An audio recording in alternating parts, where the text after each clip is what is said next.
What is going on, everyone? I hope you all are doing lovely today. It's John from 16 Views, and today we are going to talk about shutter speed.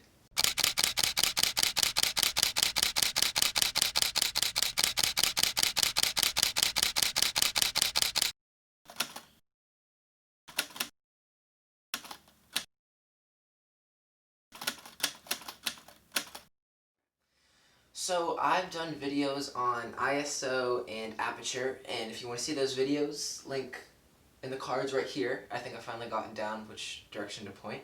Up here. And shutter speed is the third and final video to complete the 3 videos on the exposure triangle.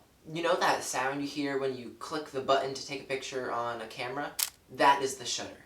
And what that thing is a little sheet of metal covering the sensor, lifting up and down, allowing a little bit of light to pass through to the sensor and then closing again, blocking off that light. As you probably know, a photo is basically just light entering a lens and then hitting the sensor, and then that sensor converting that light to an image. What the shutter does is opens up, allows light to enter the lens, hit the sensor, and then closes back up, blocking off the light to the sensor. What a shutter speed is the amount of time the mechanical shutter opens, allows light in, and closes. So in broad daylight, your shutter may be 1/500th of a second, or 1/200th of a second, or maybe even something as fast as like 1/1000th of a second, something very quick, because there's a lot of light, because of the sun and everything, that the sensor doesn't need to be exposed for a very long time to pick up all that light detail and have a properly exposed image. But as it gets darker, you may need to lower your shutter speed because there's less light available, so the sensor needs a little more time to take in that light.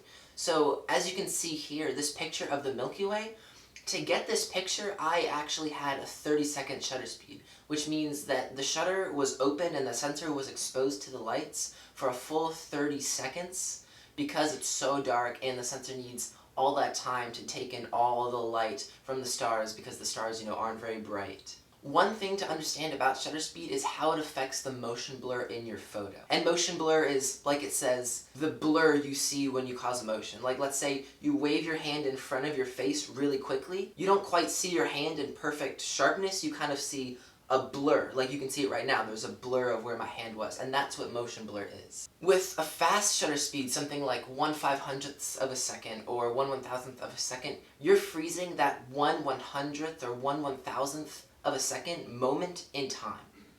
And if you think about someone, let's say, waving their hand, the distance their hand is moving in 1/1000th of a second is so small that when the camera takes that image, it's going to seem like the hand is frozen in time rather than actually waving. But if you lower your shutter speed to, say, something 1/20th of a second, that waving hand is moving much more in 1/20th of a second, so you're going to see that motion blur of the hand moving because the sensor is exposed to the light for a longer period of time and picking up more of that motion. And this is when the exposure triangle comes into play. Let's say you're out at night in New York or DC or anywhere, and you want to get a picture of, let's say, Times Square. But you don't want a lot of motion blur, you want everything to be in frame. That means you have to up your shutter speed to limit the amount of motion blur, but that also means your picture is going to be darker because you have a faster shutter speed. So to compensate this and keep it evenly exposed, that's when you open your aperture up to something wider and you increase your ISO to then compensate for this faster shutter speed. Okay, so that was just a super quick rundown of shutter speed. If you're confused about anything I said or I forgot to mention something in this video, just drop it in the comments. I'll respond as quickly as possible. Check out the other 2 videos about ISO and aperture if you want.